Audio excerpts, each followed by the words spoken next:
Bismillahirrahmanirrahim. Assalamualaikum warahmatullahi taala wabarakatuh. Nabda hadzal majlis qiraati umul kitab Al-Fatihah. A'udzu billahi minasyaitonir rajim. Bismillahirrahmanirrahim. Alhamdulillahirabbil alamin. Saya ni Ar-Rahmanir-Rahim. Maliki yaumiddin.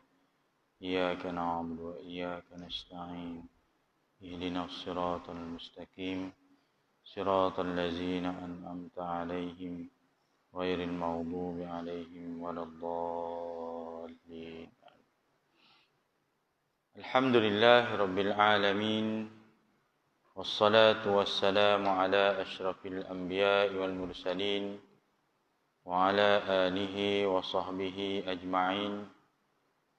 نحمده ونستعينه ونستغفره ونعوذ بالله من شرور أنفسنا ومن سيئات أعمالنا. من يهده الله فلا مضل له ومن يضلله فلا هادي له. أرسله بالهدى ودين الحق ليظهره على الدين كله ولو كره الكافرون.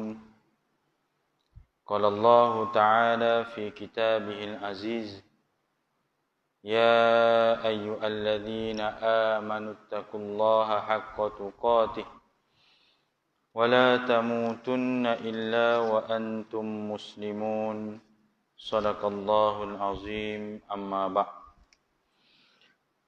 Muslimin dan muslimat yang dirahmati Allah Subhanahu wa taala, alhamdulillah, marilah kita sama-sama rafakkan setinggi-tinggi syukur kehadrat Allah Subhanahu wa taala, diberikan kesempatan pada kita malam ini dapat bersama-sama hadir ke dalam rumah Allah untuk kita solat fardu maghrib berjamaah, dan diberikan kesempatan pada kita dapat bersama-sama melapangkan masa pada malam ini untuk mendengar majlis ilmu. Bagaimana yang disebutkan oleh baginda Nabi sallallahu alaihi wasallam, man salaka tariqan yaltamisu fihi ilma sahhalallahu lahu tariqan ilal jannah. Mudah-mudahan Allah Subhanahu wa taala mempermudahkan kita atas usaha kita untuk berada di dalam majlis ilmu ini, dan diberikan kekuatan istiqamah kita dapat bersama-sama terus dalam majlis ilmu mana-mana sekalipun. Jadi tuan-tuan yang dirahmati Allah Subhanahu wa taala, insya-Allah malam ini kita masuk hadis yang ketiga, iaitu tajuknya ialah pemaaf. Tajuknya ialah pemaaf. Singkat je. Tajuknya pendek, tapi maksudnya cukup banyak dan cukup sukar untuk dicapai oleh kita jika tak kena kepada perkara-perkaranya. Walaupun semudah kita kata memaafkan, tetapi ada perkara-perkara lain yang akan berkait di dalam hal kita nak memaafkan orang lain. Ada 4 kategori maaf ni. Ada 4. Sebelum kita masuk hadis ni, nanti kita muhasabah lah, kita ni di level yang mana, tuan. Yang pertama, dia boleh memaafkan dan dia boleh melupakan. Maknanya, apa yang orang buat pada dia, dia boleh maafkan dan dia boleh lupakan. Maknanya dia abai je lah. Itu tingkatan yang pertama. Kalau dapat yang itu, kira A lah. Maknanya kita berada pada kedudukan yang dituntut oleh syarat. Maaf dan lupakan. Yang kedua, maaf. Ya, dia maafkan. Tapi dia tak lupakan. Orang kata terguris tu. Luka terguris tu masih ada lagi. Tak apa, saya maafkan. Tapi apa yang kamu buat pada saya ni, saya takkan lupakan sampai bila-bila. Tu. Siapa tu? Siapa yang berada tingkatan kedua ni? Kadang-kadang kita lah. Kadang-kadang. Tapi ada juga yang level pertama ada. Kadang-kadang kita lah. Dia kata, forgive, yes. Forget, never ever. Nak maafkan, boleh. Saya boleh maafkan. Tapi nak lupakan, never ever. Takkan saya lupakan. Sampai bila-bila. Tu.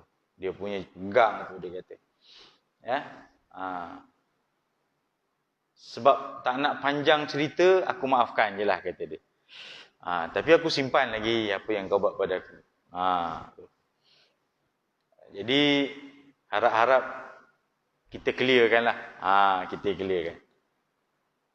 Sebab tu orang kata kalau ada jarum yang patah, jangan disimpan di dalam peti. Kalau ada salah, silap dan salah ke? Lepas tu apa sambung kan? Jangan disimpan dalam hati. Itu dia. Sekali-sekala kita gitulah. Ya. Jangan simpan. Selesaikan. Itu sebaiknya gitulah. Ya. Yang ketiga, dia apa? Yang ketiga, dia tak maaf tapi dia lupakan benda tu. Ada ke? Dia tak maafkan. Apa kesalahan orang, kesilapan orang buat, dia tak maafkan. Tapi dia lupakanlah benda tu. Dia malas fikirlah, biar je lah. Dia tak keluar pun dalam mulut dia tu, aku maafkan kau. Tak ada. Tapi dia tak ambil pot lah, dia kata, biarlah, malas lah ambil hair dah, dah lah tu. Yang ketiga ni jarang-jarang lah. Tapi yang paling dahsyat, yang keempat. Yang ini, kadang-kadang boleh pergi sampai 7 keturunan tu. Dia tak maafkan dan dia takkan lupakan. Ini yang paling dahsyat. Makna kata, kalau kata kita ada orang buat silap atau buat sesuatu lah pada kita, kita tak maafkan dia dan kita takkan lupakan apa yang dia buat pada kita. Buat jahat ke, buat apa-apalah. Itu lagi dahsyat lah. Itu sebab dia kadang-kadang dia bukan terhenti pada dia saja. Kalau engkau aku tak suka, cucu cicit keturunan kau pun aku tak suka. Sampai main cucu cicit tu. Sampai pergi keturunan, keturunan dia tak berkait pun. Tapi punya marah sampai peringkat, bukan sekadar tak maafkan, dia tak lupakan apa dia buat, bahkan berpanjangan pula. Sampai membabitkan keturunan dan sebagainya. Ini 4 situasi dalam bab memaafkan seseorang yang lain. Dan sudah pastilah tuan-tuan, dalam hal memaafkan orang ini, tidak ada siapa yang boleh menandingi tingginya, mulianya akhlak Nabi dalam bab memaafkan orang. Dalam semua bab akhlak memang tinggilah. Cuma dalam bab ni kita fokus tajuk memaafkan. Takkan ada siapa boleh lawan. Jadi hadis ni sebahagian daripada akhlak yang ditunjukkan oleh Nabi dalam bab memaafkan. Baik tuan-tuan, kita baca hadisnya. Bismillahirrahmanirrahim. An Anas radhiyallahu anhu qala, kuntu amshi ma'a Rasulillah sallallahu alaihi wasallam wa alaihi burdun najraniyun ghalizul hasyiyah. Fa adrakahu a'rabiyyu fajabadahu biridaihi jabzatan syadidah.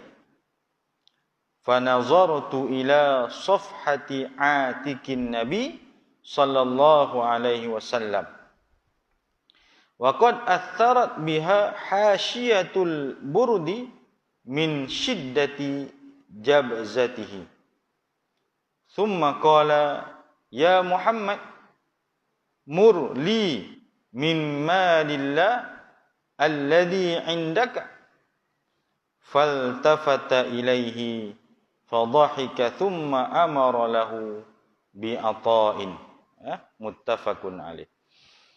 Baik, maksudnya daripada Anas radhiyallahu anhu berkata, adalah aku pada suatu hari berjalan bersama dengan Rasulullah sallallahu alaihi wasallam. Dan beliau ketika itu memakai selendang buatan Najran yang kasar tepinya. Tiba-tiba datang seorang Arab Badui, lalu ia menarik selendang Rasulullah sallallahu alaihi wasallam itu dengan sekuat-kuatnya. Dengan sekuat-kuatnya. Dan aku melihat di batang leher Rasulullah sallallahu alaihi wasallam akan kesan tepi selendang tersebut kerana Arab Badui itu telah menariknya dengan kuat. Orang Arab Badui ni memang jenis, senang ceritanya orang tak bertamadun lah. Ya. Kita ni walau teruk macam mana pun kadang-kadang jaga juga adab. Walaupun mungkin kita ada marah dengan seorang, kita paling tidak cuit bahu ke, cik kata, atau panggil nama, ya, Ji, ya, atau habis tinggi hoi lah, habis tinggi lah. Ya. Tak adalah sampai peringkat nak tarik. Ini Nabi ni, tuan-tuan, Nabi. Ya. Kira kalau level kita ni orang VVIP lah. Lebih lagi lah dia VVIP sebenarnya. Nabi ni tak setara lah dengan kita pun level kemuliaan Nabi ni. Ya. Cuba bayang kalau pemimpin kita lah macam tu lah. Orang main sentak begitu je. Rasanya bodyguard dah tangkap dah. Bodyguard ke pasukan keselamatan sebelah kiri kanan tu memang dah rasa dah lama dah lebur dah. Tapi ini Nabi tenang. Tarik. Sehingga menimbulkan kesan. Maknanya sentapan tu kuat lah. Disebut dalam hadis ni, ya, aku melihat di batang leher Rasulullah SAW akan kesan tepi selendang tersebut. Mungkin adalah garisan ke. Ya. Kemudian Arab Badui itu berkata, hai Muhammad. Panggil hai Muhammad dia pula tu. Ya. Panggil nama Muhammad dia. Sedangkan itu Rasulullah. Ya. Panggillah ya Rasulullah. Kita dengan kawan-kawan kita pun kadang-kadang kita hormat. Untuk imam pun kita panggil imam. Imam kita panggil imam. Jarang-jarang laku kau. Kalau kawan-kawan tu, kawan-kawan baya-baya sekolah sama-sama umur mungkin lah kot. Tapi kalau kata lain umur tu kadang-kadang dia hormat tu jaga juga. Ya? Panggil, hai Muhammad. Kalau bahasa kasar kita ni, bahasa kasar kita lah kata, Mat. So macam tu lah. Ya? Suruhlah pegawaimu memberikan kepadaku akan harta Allah yang ada di sisimu. Lalu Rasulullah SAW menoleh ke arahnya sambil baginda tersenyum dan menyuruh pegawainya memenuhi kehendak Arab Badui itu. Tenang aja. Tenang, tengok, senyum. Selesaikan. Dikabar dengan sahabat-sahabat dia. Sahabat Nabi SAW. Ini sebahagian yang saya rasa kecil lah. Kecil sangat. Nak dibanding ada yang lagi besar. Ya. Ada yang lagi besar yang Nabi SAW tak lontarkan kemarahan atau Nabi tak balas apa yang orang buat pada dia lebih teruk daripada ini. Ini setakat ialah tarik selendang dan berbekas lehernya. Walaupun pada kita tak sepatutnya lah. Tetapi ada yang lagi dahsyat. Bahkan kita pun tak sanggup hadapi situasi itu. Tapi Nabi hadapinya dengan tenang. Doa apa? Ya, ketika peristiwa Nabi SAW berdakwah di Taif. Ya, Nabi berdakwah ke Taif.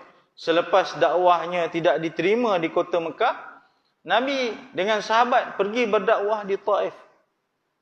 Ya, tuan-tuan pun mungkin pernah pergi umrah, tahu bagaimana perjalanan daripada Mekah ke Taif.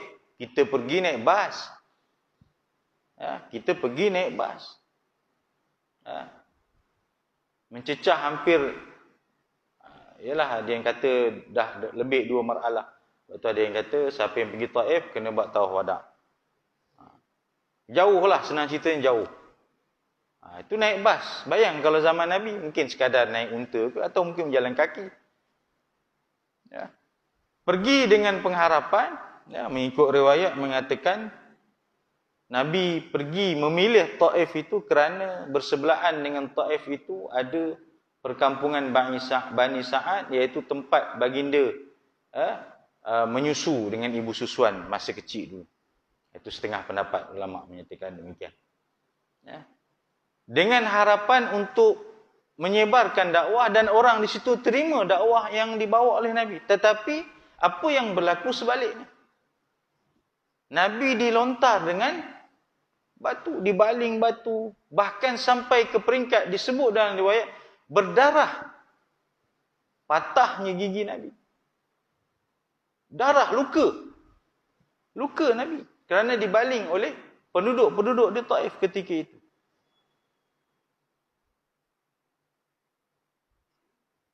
Tuan-tuan, Nabi SAW ketika itu, kita faham Nabi adalah merupakan Rasulullah. Dan Nabi pun menyebutkan, aku adalah utusan Allah. Orang pun tahu dia adalah utusan Allah Ta'ala. Tetapi dibuat sedemikian rupa. Kemudian, Nabi berdoa kepada Allah Ta'ala. Panjanglah doa dia, ya Allah.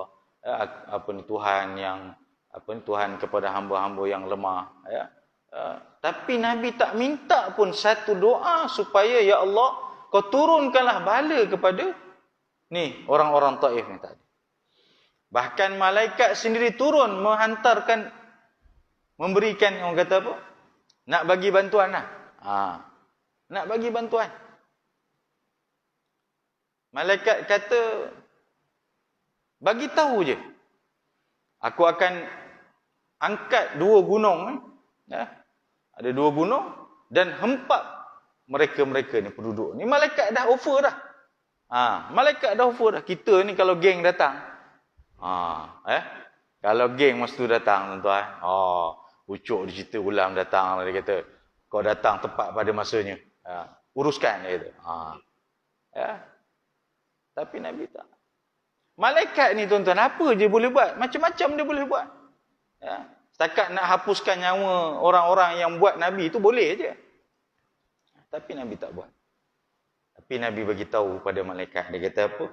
La bal arju ay yukhrijallahu min aslabihim may ya'budullah wa la yusyriku bihi syai'a. May ya'budullaha wahdah wa la yusyriku bihi syai'a. Nabi kata tidak. Aku mengharapkan mudah-mudahan daripada keturunan mereka ini nanti akan ada orang yang menyembah Allah Ta'ala dan juga keluar daripada kesyirikan. Nabi. Maknanya Nabi lupa kan? Setakat darah dia berdarah, dia kena baling batu tu tak ada apalah. Dia anggap tutuplah, tak ada apa ceritalah. Sedangkan sampai peringkat berdarah. Kita ni kalau aksiden tak payah berdarah. Orang mungkin dia berhenti trafik light merah, mungkin mengejut barangkali, dia pun kena sikit je pun. Sikit je. Allah. Ya? Bukan dia cedera parah berdarah, tak. Calor pun sikit je pun. Tak remuk pun. Dia punya keluar pintu, dia punya cekak pinggang, dia marah, maki amu, semua keluar. Ya? Semua keluar. Ya? Buta ke, tak nampak ke, apa ke. Kau tengok lampu isyarat ni. Ya. Padahal tak ada apa pun. Tapi dah jenis nak marah kan. Nak marah. Ya. Kau tahu tak aku baru beli kereta ni. Marahnya itu mengalahkan benda yang lebih besar. Sedangkan Nabi SAW sampai ke peringkat dibaling batu berdarah, cedera parah. Nabi boleh berdoa lagi, ya Allah. Kalaupun mereka tidak menerima hidayah-Mu, ya Allah, aku mengharapkan generasi keturunan selepas mereka. Allahumma hdi qaumi fa innahum la ya'lamun. Ya Allah, kau berikanlah petunjuk pada kaum aku, sungguh mereka tidak tahu. Bukan senang tuan-tuan. Nak sampai level tu. Kalau kata kita lah tuan-tuan. Rasa macam tu. Orang buat kita apa itu. Kita mungkin akan balas balik. Bahkan, saya tanya, Ustaz cuba tengok Ustaz, siapa yang hantar santau ni kat saya? Ustaz bagi tahu. Saya nak supaya Ustaz buat balik pada dia. Kalau boleh lagi teruk. Ataupun tak apalah. Ustaz bagi tahu je. Tahulah saya nak buat macam mana nanti. Jadi, mungkin sebahagian daripada kita ada yang sampai peringkat begitulah. Orang akan kata, alah Ustaz cakap senang. Tak kena, boleh cakap lah. Kita maafkan je lah. Dah kena, yelah, itu je lah yang boleh kita cakap. Dah kita nak cakap apa lagi? Okay, baik. Keterangan hadis. Apa yang disebutkan di dalam hadis ini adalah sebahagian daripada sifat pemaaf Rasulullah sallallahu alaihi wasallam. Baginda selalu memaafkan orang yang menyakitinya walaupun baginda mampu untuk membalas tindakan orang tersebut. Boleh. Nabi sendiri adalah kekasih Allah. Jangankan Nabi balas, Nabi sebut daripada Allah Ta'ala, Allah boleh buat apa-apa je. Kekasih Allah Ta'ala. Sampai ke peringkat malaikat offer dah. Cakap je nak buat apa. Nabi kata, tak apa. Tak apa. Mudah-mudahan mereka-mereka yang selepasnya akan menerima hidayah. Banyak dalam Al-Quran Allah Subhanahu wa taala sebut, khuzil afwa wa'mur bil ma'ruf wa'arid 'anil jahilin. Berikanlah kemaafan. Wa'mur bil ma'ruf, ajaklah orang buat baik. Wa'arid 'anil jahilin, hindarkanlah dari kejahilan. Banyak kali. Sebab memberikan kemaafan itu meningkatkan darjat seseorang. Walaupun bukan mudah, tetapi itulah yang dipinta oleh Allah Ta'ala dalam sesuatu perkara apabila berlaku orang buat sesuatu pada kita. Fasfahis safhal jamil. Apa lagi ayat dalam Al-Quran Allah Ta'ala sebut? Wal ya'fu wal yasfahu ala tuhibbuna ay yaghfirallahu lakum. Ayat itu tentang kisah Saidina Abu Bakar As-Siddiq. Ini ayat itu turun kerana Allah menegur Saidina Abu Bakar. Walaupun hakikatnya sebenarnya tindakan Abu Bakar itu pada zahir kita betul. Iaitu Saidina Abu Bakar marah dan takkan memaafkan. Ada kisah satu ketika berlaku, isteri Nabi SAW, Sayyidatina Aisyah, dituduh berzina. Entah dia dengar kisah tu kan. Yang mana orang yang menyebarkan fitnah tu, Sayyidina Abu Bakar tak maafkan. Tindakannya betul lah, sebab nak menjaga fitnah itu kena kepada batang tubuh Nabi SAW. Kena kepada batang tubuh isteri Nabi SAW. Jadi nak pelihara. Tapi Allah turunkan ayat, wal ya'fu wal yasfahu. Maafkanlah. Sayyidina Abu Bakar sampai ke peringkat tak nak beri pertolongan. Sedangkan yang menyebarkan fitnah tu ketika itu ialah ahli kaum kerabat dia juga. Kerabat Sayyidina Abu Bakar juga. Jadi Sayyidina Abu Bakar kata, aku tak akan bagi dia bantuan apa-apa. Tak akan tolong dia apa-apa. Allah turunkan ayat. Sampai satu ayat kata, Allah kata, maafkanlah dan lupakanlah. Wal ya'fu wal yasfahu. Maafkan dan lupakanlah. Ala tuhibbuna, Allah sebut apa? Ala tuhibbuna ay yaghfirallahu lakum. Kamu suka tak? Bahasa lembutnya lah. kamu suka tak kalau aku ampunkan dosa kamu? Ni Allah sebut dalam Al-Quran ayat tu, kamu suka tak kalau aku ampunkan dosa kamu? Allah yang Maha Agung, Tuhan kita pun Allah kata, aku pun bersedia mengampunkan dosa hamba-hambaku. Apalah sangat kamu manusia sesama manusia.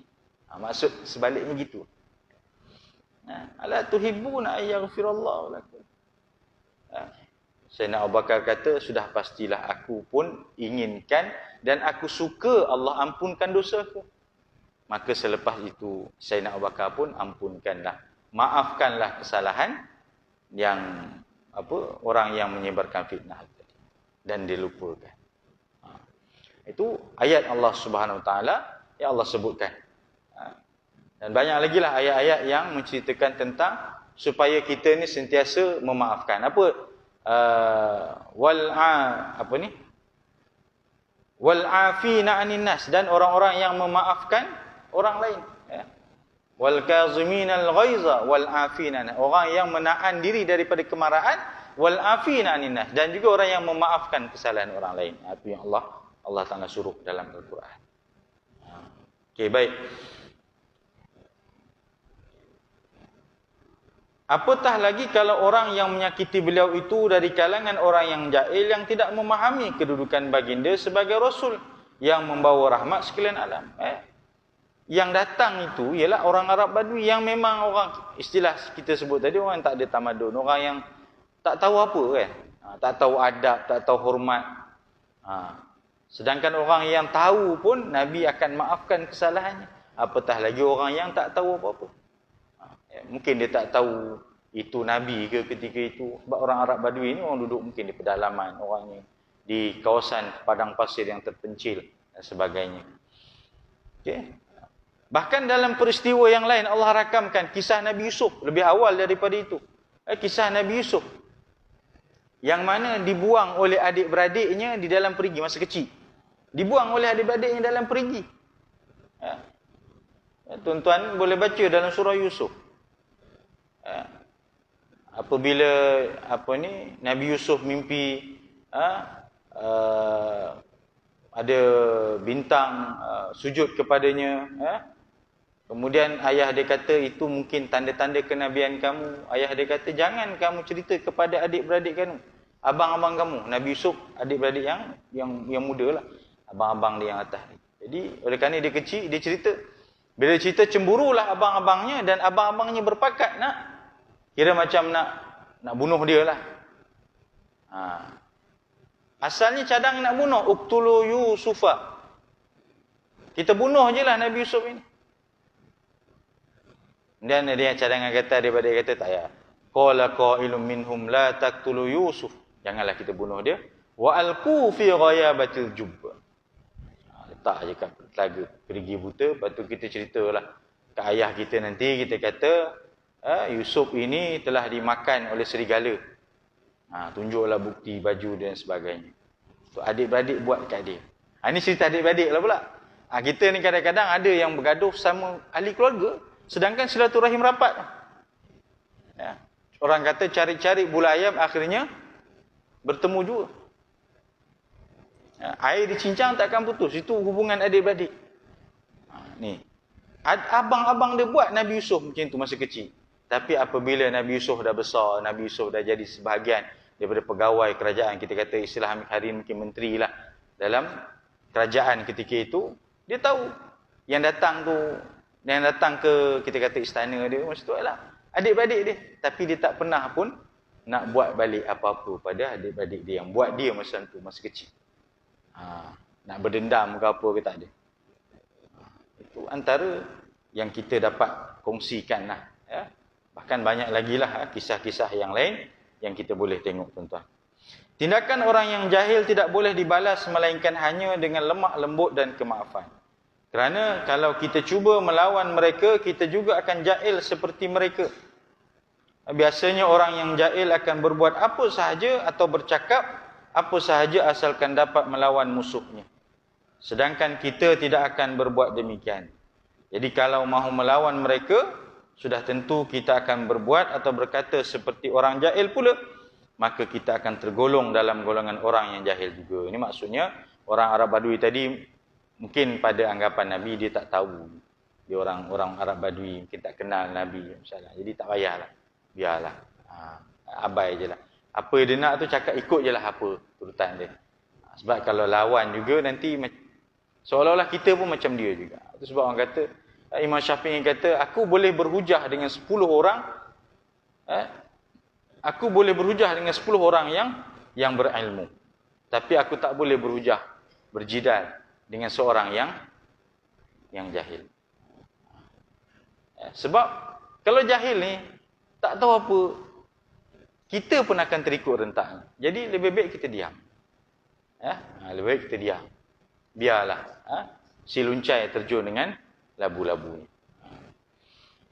Okay, baik, ketika kota Mekah telah dapat dikuasai sepenuhnya oleh Rasulullah sallallahu alaihi wasallam dan orang-orang musyrikin yang memusuhi Rasulullah sallallahu alaihi wasallam semuanya berkumpul di dalam Masjidil Haram. Mereka sudah tidak memiliki sebarang kekuasaan dan keupayaan melawan Rasulullah sallallahu alaihi wasallam. Ya, maka di saat itu Nabi kita tidak mahu membalas dendam. Bahkan baginda hanya memaafkan ke semua mereka. Ini apabila Fathul Mekah lah, pembukaan Mekah masa sedangkan kita tahu bahawa semasa Nabi diusir, bukanlah diusir, maknanya Nabi tak diterima dakwah di kota Mekah. Macam-macam yang mereka buat pada Nabi ni. Ada yang sampai ke peringkat memulaukan Nabi. Tidak bercakap, tidak berhubung, tidak bermuamalat dengan mereka. Macam-macam yang mereka buat sehingga kan Nabi keluar daripada kota Mekah. Kerana dakwah tak diterima di kota Mekah ketika itu. Dan apabila Nabi diberikan ruang oleh Allah Ta'ala dapat kembali ke kota Mekah dalam peristiwa Fathul Mekah, yang mana semua yang buat Nabi dulu, Nabi maafkan. Nabi maafkan. Tuan-tuan, kita nak sebutkan bahawa maaf ini satu benda yang cukup besar pengorbanannya. Memang ringan nak sebut lidah, saya maafkan kamu. Ringan dia. Tapi hati belum tentu. Memang itulah hakikatnya tuan-tuan. Sebab kita manusia, fitrah kita pasti akan rasa sakit terhadap apa yang orang buat pada kita. Itu fitrah sebagai manusia biasa. Tapi itu kerja Allah Ta'ala. Kerja kita hanya memaafkan. Selebihnya kita serahlah pada Allah Ta'ala. Memang tak akan hilanglah parut, kepedihan, sakitnya, apa yang orang buat pada kita. Tapi kita serahlah pada Allah Ta'ala. Kerja kita, Allah suruh kita maafkan kesalahan orang. Tuan-tuan ada satu kisah. Saya ingat saya ada sebut dulu kisah tu. Cuma saya tak sebut detail. Kalau tuan-tuan pernah dengar ada satu kisah, anak kepada seorang Muslim, seorang Islam di Amerika Syarikat. Kes ni di Amerika Syarikat, Dr. Abdul Munim.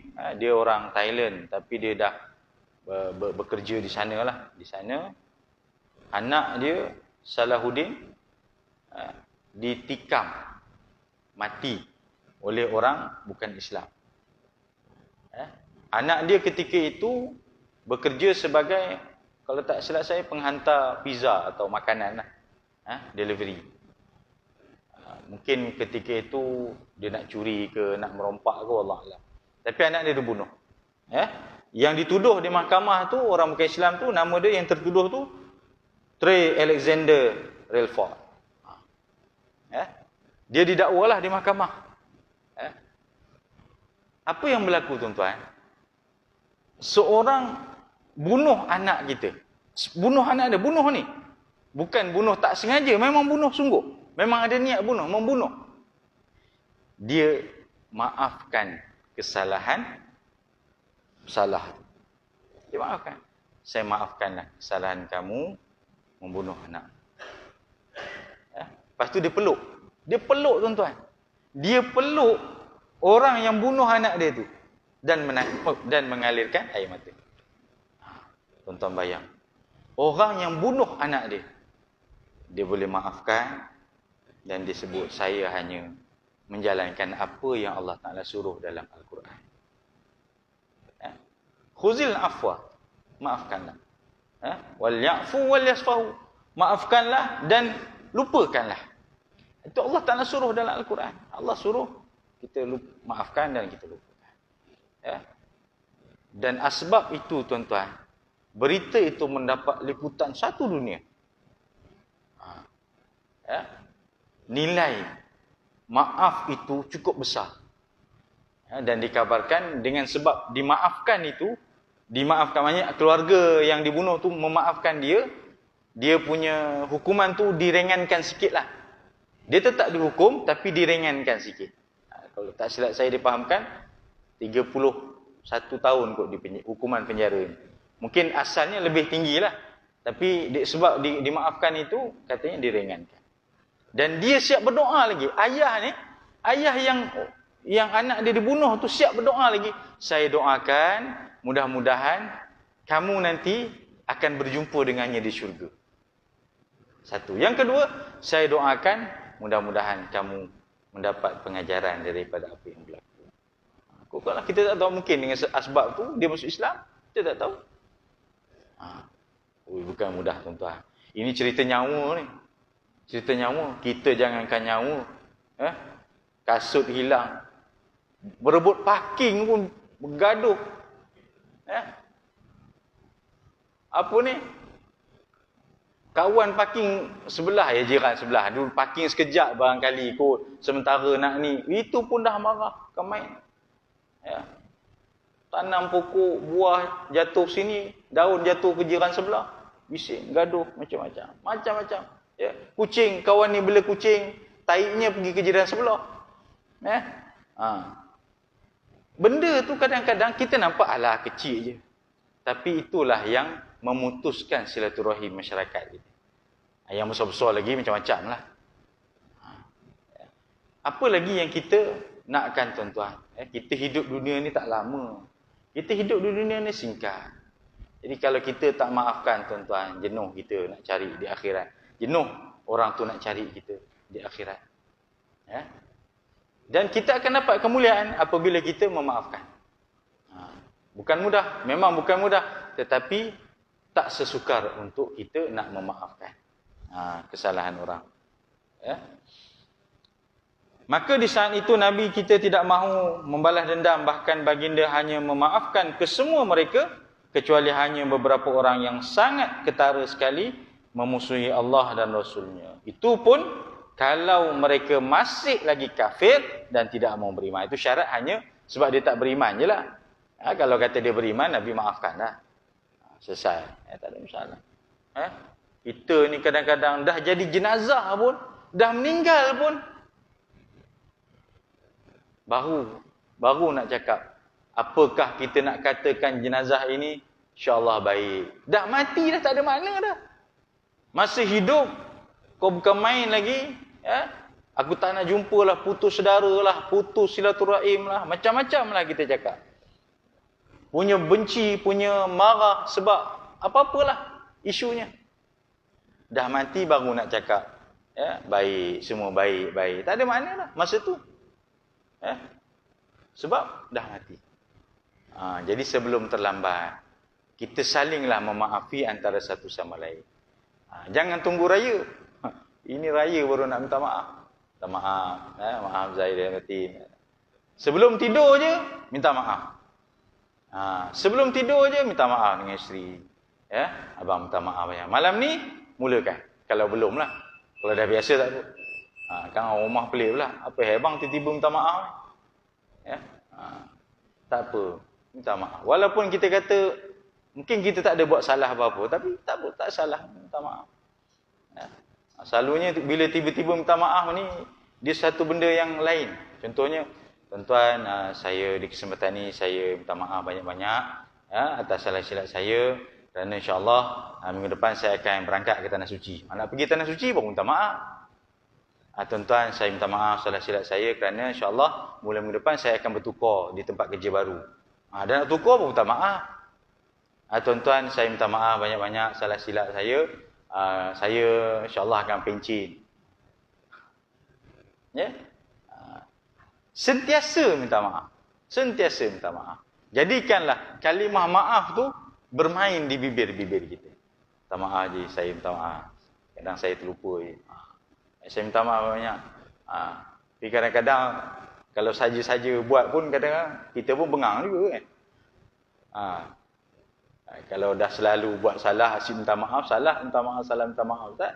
Apabila ni tak berubah perangainya. Jangan pula hamba macam tu kan. Maknanya maaf tu sekadar alasan aja kan. Dia kata, ya. Baik. Namun akhirnya orang-orang yang diancam oleh Rasulullah sallallahu alaihi wasallam ini pun masuk Islam dan seterusnya Nabi kita pula memaafkan mereka. Nampak? Dia kerana akhlak Nabi ini akhirnya orang terpikat dengan Islam. Orang terpikat dengan Islam. Walaupun yang tidak beriman dengan Nabi selepas itu, yang selepas pembukaan Mekah itu ada lagi yang tidak beriman, akhirnya lihat akhlak Nabi, Nabi maafkan siapa-siapa yang buat dia dulu, mereka akhirnya masuk dalam Islam. Ini yang kita nak contoh ni. Kita nak contoh supaya orang tengok Islam ni agama yang terbaik. Agama yang saling memaafkan antara satu sama lain. Kalau kita tengok ada keluarga yang bergaduh, tidak maafkan sampai hanya semata-mata pasal harta, berebut harta. Ada kawan yang berkawan rapat, putus hubungan kawan dan sahabat hanya semata-mata bergaduh benda-benda yang remeh-temeh. Dia kerana tak mau maaf dan sebagainya. Ada jiran yang bergaduh berbalah hanya perkara-perkara yang bersifat kecil-kecil lah. Tapi dia kerana tidak ada sifat berlapang dada untuk memaafkan, maka akhirnya dia akan merangkapkan kita dalam kelembah kebinasaan. Syaitan lagi suka lah. Ini semua jarum-jarum halus syaitan supaya kita ni terjebak dengan perkara-perkara sifat mazmumah. Bila kita tidak maafkan orang, tuan-tuan, lama-lama dia akan memendamkan dalam diri dia. Dia akan pendamkan dalam diri, pendam. Akhirnya membawa sesuatu yang lebih besar daripada itu. Tak ada apa pun. Kalau kita tak maafkan pun kalau kita tak maafkan pun, tuan-tuan, kita bukan dapat untung apa pun. Aku takkan maafkan dia, tak ada untung apa pun. Bahkan kita dapat rugi lagi. Tapi kalau kita memaafkan, dia akan mendapat ketinggian darjat di sisi Allah Subhanahu Wa Taala. Sebab Allah dah janjikan dalam Al-Quran. Ya, tuan-tuan dan mati Allah Subhanahu Wa Taala, itulah sebahagian daripada apa yang kita bincangkan pada malam ini, tajuk yang berkaitan dengan pemaaf. Jadi mudah-mudahan Allah Subhanahu Wa Taala memberkati apa yang kita bincangkan malam ini dan Allah Ta'ala memberikan kekuatan kepada kita, tuan-tuan, agar kita dapat bersifat dengan sifat saling memaafkan antara satu sama lain. Wallahu a'lam. Tuan, mudah-mudahan Allah Ta'ala merahmati majlis kita. A'udzubillahi minasyaitonirrajim. Bismillahirrahmanirrahim. Allahumma ja'al jam'ana hadza jam'an marhuma wa tafarruqna min ba'dihi tafarruqan ma'suma. Allahumma nawwir qulubana bi nuri hidayatika kama nawtal arda bi nuri syamsika abadan abada bi rahmatika ya arhamar rahimin. Rabbana atina fid dunya hasanah wa fil akhirati hasanah wa qina adzabannar. Sallallahu ala sayyidina Muhammad wa ala alihi wa sahbihi ajmain. Walhamdulillahirabbil alamin. Tetangguh dengan tasbih farah dan salatul asr. Subhanakallahumma wa bihamdika astaghfiruka wa atubu ilaik. Bismillahirrahmanirrahim. Al-asr innal insana lafi khusr illa alladhina amanu wa amilus solihat tawassaw bil haqq tawassaw bis sabr. Sadaqallahul azim. Assalamualaikum warahmatullahi taala wabarakatuh.